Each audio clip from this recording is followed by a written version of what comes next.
Alright YouTubers, welcome back to the Anonymous Miner channel, and today I am going to go over my gaming PC, my pre-built gaming PC, and how much money we have made in, it's a little over a month now, a couple days over a month, but we're going to say it's a month. The other thing before I really get into this is I have actually been gaming on this PC quite a bit. I turn off the miner for a couple of hours every night, pretty much, and play quite a few video games like PUBG or RuneScape or some other games, but the purpose of this video today is to go over the profits for 1 month. So, without going any further, let's get right into this. So here is the fly pool. I've been mining Raven 2. This is a 3060 pre-built gaming rig, and I talked in the original episode about this gaming rig that I would like to mine Raven. Even though this card is not a revision 2 3060, it is not limited on ergo. I am not a huge fan of ergo yet, as the market cap still remains kind of low. The wallets, there aren't a lot of them, and the exchanges on which I can sell ergo are still very limited. So for those reasons, I'm kind of hanging out now, mining Raven. I believe Raven's going to blow up.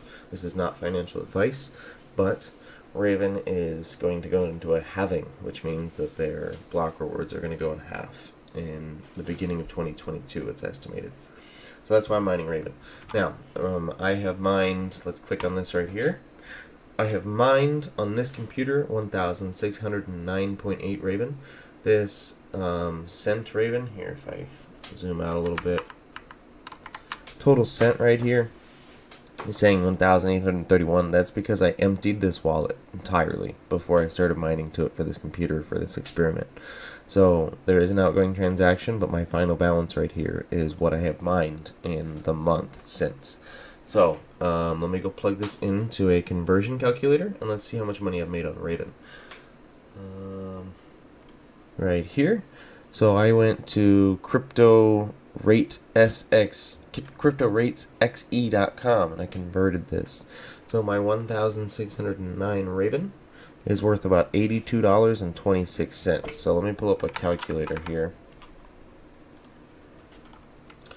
So, oh my, it's so large.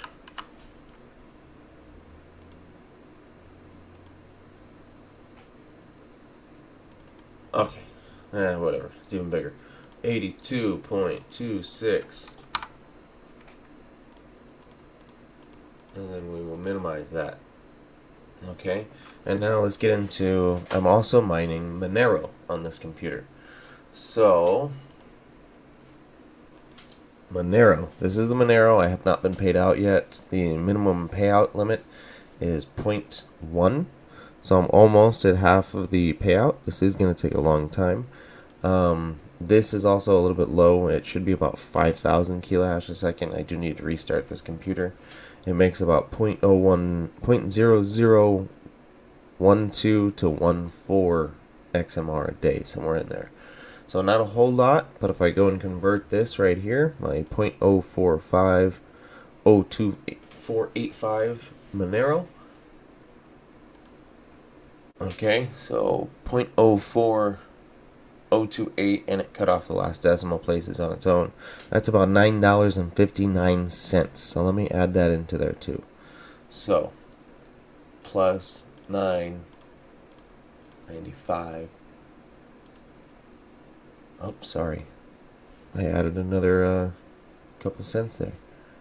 So I can't count, guys. 82.26 plus. Where's max voltage when you're trying to do some math, man? Plus 959. Alright, 959. Plus 9.59 equals. Okay, so we have $91.85 so far. Now, I am also mining a third currency on this computer. I did go over the ZIL switcher. It is a Windows-based mining switcher, it will switch between whatever program pretty much that you want. I mean, there's like T-Rex miner, there's Team Red miner, there's G miner, there's NB miner. There's a whole list of miners that are able to be used on this ZIL switcher. And what ZIL switcher is doing is it actually switches between whatever currency you choose. So I could mine Ergo, I could mine Raven, I could mine Ethereum, and I can switch between all of those and ZIL. So that is what I'm doing. I'm switching between Raven and ZIL on my graphics card, and I'm constantly mining Monero on my CPU. So let's go into my ZIL profits. So this is Shard Pool. I do have the release driver set up on this. Even though I'm not mining Ethereum, I did set up the release driver of 460 point something. I pulled that off of the Misfit mining Discord because this is, again, a 3060. So it should be limited on Ethereum. It is unlocked, however, because my monitor is plugged in and I'm running that developer driver and it's in a slot. So I have collected 24.3343 ZIL in just over a month. So I'm getting just under 1 ZIL a month on this card. And again, keep in mind, I am also gaming on this computer, so I believe this is doing pretty good. So now let's convert this ZIL over into dollars. It's not worth a whole lot right now, but this is a currency that it invented sharding, which if you haven't looked into it, Ethereum 2.0 is supposed to go into sharding, and that is when I believe that this will take off, is when there's more knowledge base around sharding and that technology as far as the crypto community goes. So again, not financial advice, that's just what I'm looking at. I think it will spike as soon as Ethereum gets into sharding and everybody's more exposed to that. So I have 24.3343 ZIL. Let's go to convert that to dollars now. So my 24.334 ZIL is worth about $1.80. So let's add that to the calculator. Plus $1 plus 180.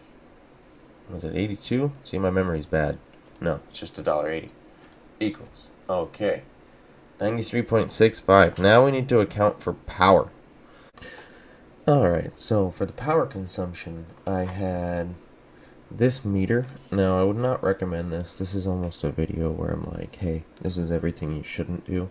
Buy a pre-built gaming PC to try an ROI on, return on investment, and plug it into this outlet that can melt. But this is what I did. It only pulls 300 watts. The computer, continuous 300 watts, 280-ish. While mining Raven and Monero and switching between ZIL. So this meter is rated at 1500 watts. I'm using 1/5 of its capacity then, because 5 times 3 is 1500, right? Or 5 times 3 is 15, so there you go. So I'm using just under 1/5 of its rated capacity. I have felt it. It doesn't get warm. It doesn't smell. It doesn't have any issues. But again, I would not recommend this because I know Ravencoin and some other guys have melted these meters recently, actually. There's videos about it. So I would not recommend doing this, but I did do this. I've been checking it regularly, and my computer pulled 200.4 kilowatt hours during the first 40 days. So then 200.4 kilowatt hours times my electrical rate, which is kind of crazy high, 0.24, is $48.96. So a little bit over half of my profit of that $90 is taken into electrical. If that is if I pay the regular rate. I do have solar. I have a lot of other things, so I'm not quite paying 0.24 cents, almost a kilowatt hour. But it is higher than 10 cents, let's say that. So if it were 10 cents, however, this is what most people would be paying. So I use 200.4 kilowatt hours, right? And we're going to multiply that by 0.1 for electrical rate, and you would be paying $20. So you'd be making a little over $70 profit mining if you had a 10-cent kilowatt hour electrical rate, which isn't too bad, but still not great compared to just building a graphics card rig at MSRP or manufacturer suggested retail price. So that's it for today, guys. Thank you for tuning in. If you could like, comment, subscribe, thumbs up or thumbs down, it doesn't matter. I really appreciate it all. Any comments or suggestions would be greatly appreciated, and I will see you on the next one.